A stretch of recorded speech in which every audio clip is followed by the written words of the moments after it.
Here we are, sending Rosie the scientist that went to go visit Ghana and help them out. How are you doing? Hello, Marcel. I'm doing fine, thank you.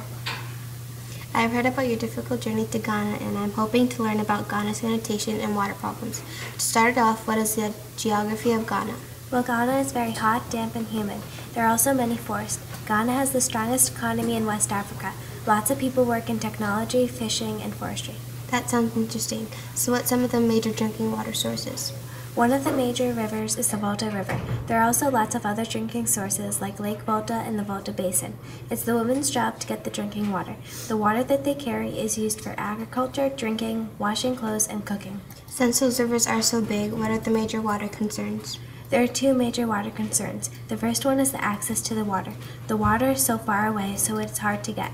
The other concern is health. Health leads to lots of diseases, which is very bad for Ghana's people.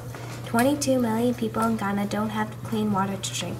People don't have toilets to use, so they go in the water, and that pollutes the water, which leads to lots of other water drinking problems. Well, that's very sad. That probably leads to many diseases. What are some of them? Some of the major diseases that people in Ghana get are river blindness and malaria.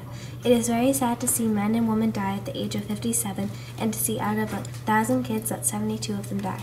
Yes, I'm in shock. Is there a way people are helping Ghana solve their water problems? Yes, WaterAid is helping people in a Sambisi village build the community a well. Well, that is very good. Are there any other ways people can help? Yes, people can send food and clean water to Ghana, and people can go and build toilets and shelters for Ghana's people. It was nice talking to you. See you next on WBZ News.